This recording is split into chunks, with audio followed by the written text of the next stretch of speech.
দেশের আনাচে কানাচে বিভিন্ন প্রান্তে বিএনপিকে কঠিন বার্তা দিচ্ছে জামাত শিবির।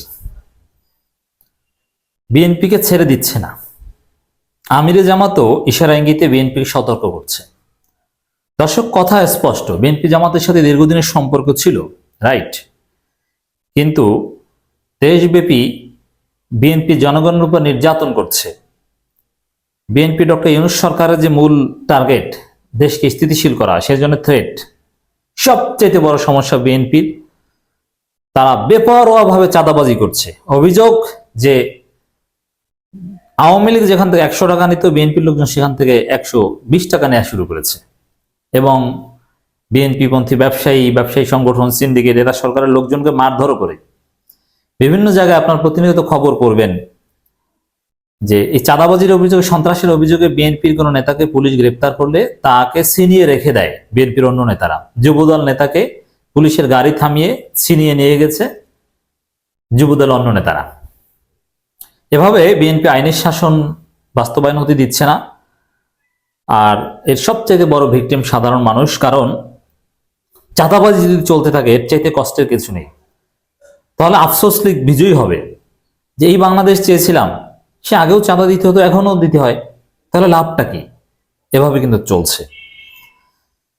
এই জন্যে জামাত শিবিরও দেশের আনাচে কানাচে বলছে যে চাঁদাবাজদের খবর আছে। এবং বিএনপি কোথাও চালাকি করলে জামাতের যেখানে সক্ষমতা আছে সেখানে কিন্তু পাল্টা জবাব দিয়েছে। যেমন বগুড়ার কয়েকটা উপজেলায় দুপচাপিয়া বিভিন্ন জায়গায় বিএনপির চাঁদাবাজদের দাঁত ভাঙা জবাব দিয়েছে জামাত ইসলামের তরুণ নেতা নূর মোহাম্মদ আবু তাহেরের কারণে, নূর মোহাম্মদের কারণে বিএনপির অনেক চাঁদাবাজ লেজ গুটিয়ে পালিয়েছে, অন্যায় করতে পারেনি। অনেক মাদক ব্যবসায়ী আছে তরুণ প্রজন্মের কাছে ইয়াবা বিভিন্ন নেশাদ্রব্য বিক্রি করে। এগুলো জামাত শিবিরের কারণে অনেক জায়গায় বিএনপি পাচ্ছে না। আপনারা দেখেছেন, এটা নিয়ে আলাদা আলোচনা করব। চট্টগ্রামের মিরসরাই যুবদল নেতা চালাকি করতে গিয়েছিল, চালাকি করে এখন বেকায়দায় পড়েছে, ঠিকমতো ঘরেও ঘুমাতে পারে না। অতএব জামাত শিবির যে দেশে আছে সে দেশে বিএনপি চাঁদাবাজি দীর্ঘমেয়াদে চালিয়ে যাবে এটা সম্ভব নয়। রাষ্ট্র স্থিতিশীল হলে, স্থিতিশীল হতেই তো বিএনপি বাধা দিচ্ছে, স্থিতিশীল হলে বুঝবেন 12টা। এই চাঁদাবাজদের ধরে ধরে তারপরে জামাত শিবির লোকজন পুলিশে ধরিয়ে দিবে। চাঁদাবাজ মুক্ত বাংলাদেশ গড়বে জামাত ইসলামী। তবে এই চাঁদাবাজদের বিরুদ্ধে বার্তা মানেই হচ্ছে বিএনপির বিরুদ্ধে বার্তা, কারণ চাঁদাবাজি এখন বিএনপি ছাড়া অন্য কেউ করছে না, কেউ দেখাতে পারবে না। আওয়ামী লীগের লোকজন এখন চাঁদাবাজি করছে না, তারা পালাতো। নড়াইলে জামাত ইসলামের আমির বলেছেন, এমন বাংলাদেশ চাই যেখানে কোনো চাঁদাবাজি দখলদারি হবে না। এই বক্তব্যটাই আমি মনে করি বিএনপির বিরুদ্ধে বার্তা, কারণ চাঁদাবাজি দখলদারি করছেই শুধু বিএনপি, অন্য কেউ নয়। অতএব আমিরে জামাত যে বাংলাদেশ চান সেখানে চাঁদাবাজি দখলদারি হবে না। অতএব চাঁদাবাজি দখলদারির বিরুদ্ধে জামাত শিবিরকে বুক টান করে মাথা উঁচু করে দাঁড়াতে হবে। সেটা করছে যেখানে পারছে সেখানে, তবে সব জায়গায় দাঁড়াবে। জামাত শিবিরের ভয়ে চাঁদাবাজরা পালিয়ে যাবে।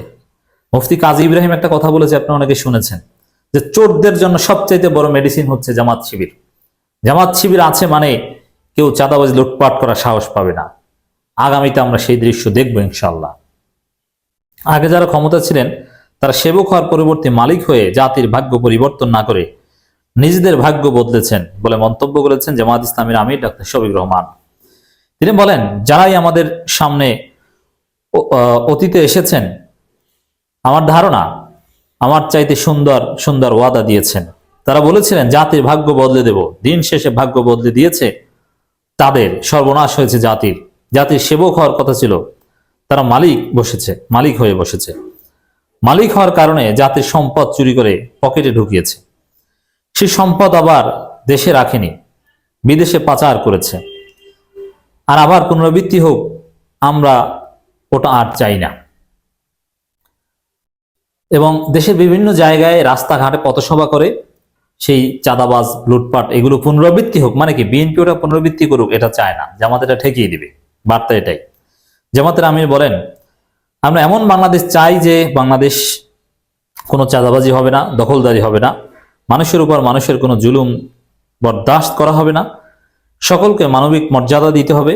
একজন পরিচ্ছন্নতা কর্মী থেকে শুরু করে রাষ্ট্রপতি পর্যন্ত সবাই মানুষের মর্যাদা পাবে। আমরা কারো শিক্ষা কিংবা পেশা দেখব না, আমরা দেখব আল্লাহর সৃষ্টি সেরা জীব আশরাফুল মাখলুকাত। সেইভাবে প্রত্যেকটি মানুষ অপর মানুষকে সম্মান করবে, ভালোবাসবে। তিনি বলেন, প্রিয় দেশ আমাদের সবার, দল, ধর্ম, বর্ণ ও ভাষা বৈচিত্র্যের ঊর্ধ্বে উঠে এদেশ আমাদের সবার।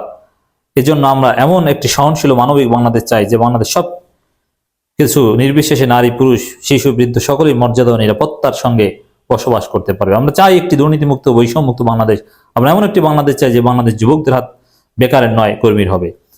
অবশ্য বেকারত্ব দূর করতে পারলে বিএনপির চাঁদাবাজি অনেকটা এমনিতেই কমে যাবে, কারণ ওদের কাজকর্ম নাই, চাঁদাবাজি ওদের পেশা, ব্যবসা বাণিজ্য নাই।